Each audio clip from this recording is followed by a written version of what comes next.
Hi, my name is Arpit. In this video, I will be demonstrating experiment 4 for our electronics lab. This experiment is all about understanding the characteristics of the diode and construct half-wave rectifier circuits. Diodes are essentially used in many applications from rectification, voltage regulations to signal modulation and protecting circuits. Today, we will explore their IV characteristics of the different diodes and apply the knowledge in rectifier circuits. This is my ID and let's proceed with the experiment. So let's start with the experiment 4 part 1. Basically, in this experiment we are doing to understanding the IV characteristics of the various diode through the practical experimentation and to apply the knowledge gained from the study diode characteristics to design analyze half wave rectifier. So the component we are using in this experiment is the diode, some different diode, that is one is I think a 4001 and another is Zener 5 volt is a Zener diode, and the resistor we are using is 1 kilo ohm and 10 kilo ohm and some 200 ohm, and the capacitor. For the power supply we are using analog board, and for the voltage and current measurement we are using the multimeter. So let's proceed with the experiment. So this is the diagram of the first part of this experiment. So I have to design this circuit accordingly. This diagram here, you can see one diode attached in the series with the 1 kilo ohm resistor, and this is the power supply VS1. So I have to give the power supply and measure the current across RS 1 kilo ohm resistor. So yeah, so let's see in the physical circuit.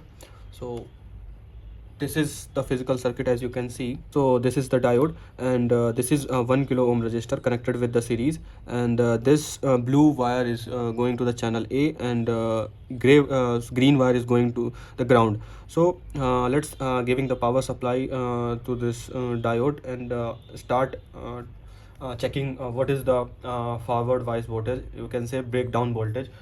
So now I'm giving a 0.11 volt. So as you can see in the multimeter, the current flow through the diode is 0. So let's increase the value to the 122 and see what's happened. Now I'm increased the value to 222 and 0.222, and you can see the now the volt current is not flowing through the diode. So let's set to the 333 0.333. As you can see now the current is 0. So let's set to the 444. Now same current is 0. Now diode is not conducting any current, it's a forward wide condition, but the breakdown voltage we are not crossing the breakdown voltage, that's why the diode is not flowing the current. So let's supply the voltage of 0.555 and see what's happened. And now you can see the current is flowing through the diode, and as you can see in the multimeter it's 0.3 milliampere. So I have to check what is the breakdown voltage of this diode. So I am setting 0.55, and you can see the current flowing through is 0.3. So let's see what is the breakdown voltage of this diode. So I am setting 4.9 0.49. So now you can see it's the breakdown voltage of this diode is 0.49. So this is the stage where in the forward wise the diode is flowing current. So and other values, and see what's happened if I increase the value. So how much current flow through the diode, and yeah. So let's put 666 0.666. As you can see now the current flow through is 2.2 milliampere. If I increase when I continuously increasing the voltage, as you can see the continuously increasing the ampere. So yeah, so this diode has a forward bias current, breakdown current is, that is 0.49 volt. Okay, so let's reverse this diode and set to the reverse bias and see what's happened if I supply the voltage through the reverse bias condition and it's flowing current or not. So let's rotate the diode and as you can see, if I rotate this diode, the current across diode or resistor is 0, and the value of, you can see the voltage I am supplying is, that is 0.99. So let's increase the voltage and let's see if the current is flowing or not. So I am setting to the 1 volt, and see what's happened. I'm setting 1 volt, now current is 0. Let's say 3 volt, and yeah, on the 3 volt you can see the current is 0. Now set 4 volt, and you can see there is no current flowing in the reverse wise. So that is it's clearly shows that is the ideal diode. And yeah, so that is the experiment one of this experiment. And see, I have plotting some graph using this data, and as you can see, I have getting the voltage, minus voltage. So as you can see, when I am sending the minus voltage, the value of the ampere is always 0. And the forward bias conditions, as you can see, the current flowing started from 0.44 somewhere. So yeah, that is correct. Sometimes its value was changes, but not exact. So yeah, so if I send the current is 1.06, the ampere is 58.7 milliampere. So you can see this is the graph of IV characteristics of the diode, normal diode, ideal diode. So let's jump to the next experiment, that is half wave rectifier circuit. So this is the part 2 of this experiment, which is the half wave rectifier circuit. I have to design a half wave rectifier circuit, and this is the diagram. You can see here is the diode that is connected in the series with a 10 kilo ohm resistor, and here you can see the VCD, that is 2.5 volt, to lifting our output wave. So yeah, so that is the circuit. So let's jump to the physical experiment and design the circuit and see what the data I am getting. So here you can see this is the diode I am using, and this diode has 0.47 or 49 breakdown voltage and in the forward voice.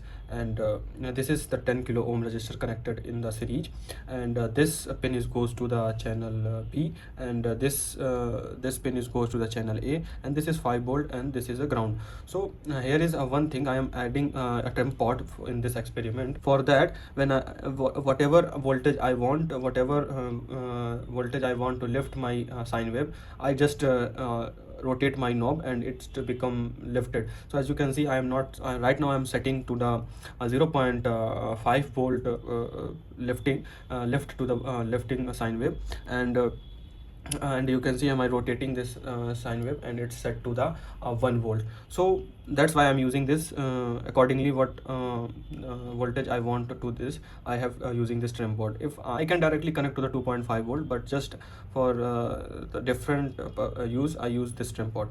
So as you can see in the Pixel Pulse software, this I'm giving the sine wave that is 2.5 volt peak voltage, that is 2.5 volt 50 hertz sine wave from the channel A. And as you can see, the output of this is getting the negative part of this sine wave is cutting down. So that is the working of the half wave rectifier. And as you can see, the diode is cutting down the negative voltage. So yeah, so and as you can see in this experiment, I am getting the wave that is 2.5 volt and peak to peak, and here you can see that is from 0.5 volt is cutting down, and I am getting a 2 volt of power supply in the DC form. It's not a pure DC form of the voltage. It's not a pure form, because the pure form of the DC is that is the straight line, but it's the negative part is cutting down, but upper wave is there, so we have to remove that. So just I am using some capacitor, that is as you can see 4.7 microfarad capacitor. I am attaching this capacitor parallel to the 10 kilo ohm resistor, and as you can see, the wave is slightly straighter compared to the previous wave. And then I have two capacitors, so I am using another 4.7 microfarad, and see the wave is now more slighter than. And if I am adding this, I have a bigger capacitor, that is 2200 microfarad, and see what's happened if I attach this capacitor parallel to the 10 kilo ohm resistor. So as you can see, if I attached this to the 10 kilo ohm resistor parallelly, you can see the way the line is straight. So it's a pure DC form of the voltage. I am giving the sine wave, that is 2.5 volt 50 hertz, and this circuit is generating a DC voltage. I'm giving AC voltage, and now this I'm using capacitor, and I'm using diode, and a 10 kilo ohm resistor, and you can see it's a pure giving me a pure DC form. So yeah, so that is the experiment of part 2. And yeah, and there is a one point in the file to calculate the rectification efficiency and ripple factor of the circuit. So I have added this page on the screenshot of this. Now this is the part 3 of this experiment. And what I have to do in this part, I have just replaced the diode with the LED. So in the part 2 I have attached a series diode in the 10 kilo ohm resistor. Just I have to do one thing, just replace with the LED, and giving the sine wave of 1 hertz. So as you can see here, I am adding the LED, and I am retaining the 10 kilo ohm resistor within series. So I am giving a 1 volt and 1 hertz sine wave. So as you can see now, LED is not blinking. It means the current is not flowing through the LED. I'm giving a 1 volt 1 hertz sine wave. So let's increase the voltage and see what's happened. I'm giving a 1.4 volt 1 hertz sine wave. Now as you can see, now same LED in the same condition, it's not blinking. Let's giving a 1.8 volt 1 hertz. Now as you can see, now the LED is same condition. Now LED is not blinking. And let's give it a 2 volt power supply, and as you can see now there is no blinking in the LED. Let's increase the voltage and see what's happened. I'm giving a 2.5 volt 1 hertz. As you can see, the LED is slighter blinking. You can see not brighter, but it's blinking little brighter. So if I increase the voltage and see what's happened, I'm giving the same hertz, but I'm increasing the voltage. So as you can see, I'm giving a 2.9 volt power supply, and as you can see the LED is more blinking of the LED is more brighter. So I'm giving a 3.2 volt. As you can see now I'm increasing, and you can see the LED is more brighter. And as you can see, it's working like a half wave rectifier circuit in the Now as you can see, it's working like a half wave rectifier. In the pixel pulse I'm giving a 3.2 volt power supply 1 hertz, and in the output signal you can see it's cutting the negative part of this wave. And let's say if I increase the voltage to the 4 volt and see what's happened, and I'm giving the 4 volt 1 hertz power supply. As you can see, the LED is more brighter. And let's add the capacitor in this circuit and see what's happened. And as you can see, the wave of the output wave of this is more stator, and it goes to the pure form of the DC, not pure stator, but it is stator. I'm using a 2200 microfarad capacitor, and you can see it's a slighter straight line. That is the pure form of DC, but not pure, because in the DC we have a constant straight line. So if I removing this, you can see again it's a positive waveform is there, and the negative waveform is cutting down. So that is the part 3 of this experiment. So let's start with the part 4. In this part, just I have to do one thing, same as this experiment is same as it is part 1. As you can see in the circuit, just I have to do one thing. This is the normal diode I am using. Just I have to replace this normal diode to the Zener diode. And yeah, and the resistor value of this diode is 200 ohms. Here you can see the resistor I am using is 1 kilo ohm, but in this part I am using a 200 ohm resistor value. So let's start with the experiment. I am giving this, you can see this is the Zener diode, and this is the 200 ohm resistor, and this is the channel B, and this is the channel A, and this is the channel this is the ground. So I am giving in this experiment I'm giving the constant voltage to the circuit. And as you can see, let's giving the 0.11, and you can see there is no current flow through the Zener diode. And let's go to the 3.3 volt, and as you can see now same no current flow through the Zener diode. Let's give in 0.66, and as you can see the current flowing through the Zener diode. So let's check the breakdown voltage. What is the breakdown voltage in the forward voice of this Zener diode? So as you can see, I am giving a 0.65 voltage, that is 0.65 voltage in the forward voice condition, and as you can see, the current flowing through the Zener diode is, that is 0.1 milliampere. So that is the breakdown voltage of this Zener diode. And let's increase the voltage and see what's happened.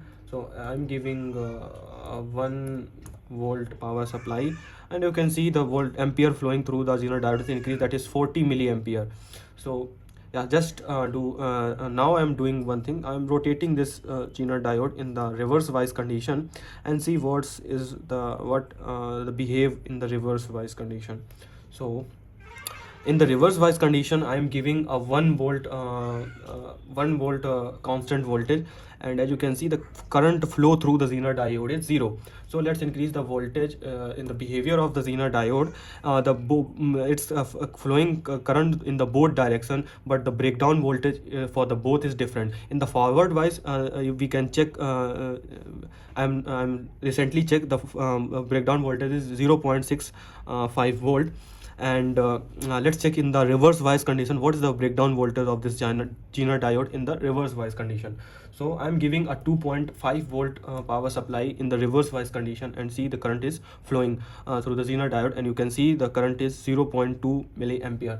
So I have to check what is the forward bias condition. As you can see, that is 2.4 volt in the reverse bias condition in this Zener diode. So if I put this Zener diode in the reverse bias condition, and if I want to flow the current, the breakdown voltage is 2.4 volt. And as you can see, if I apply the 2.4 volt voltage in the reverse bias condition, so you can see across the ampere, that is 0.1 volt. And if I increasing the voltage, and you can see, if increasing the voltage, when I increase the voltage, the ampere is to increase. So now the current is flow through the Zener diode is 2.9 milliampere. So collecting this data and collecting different values, so I have created this graph. As you can see, I have created this graph.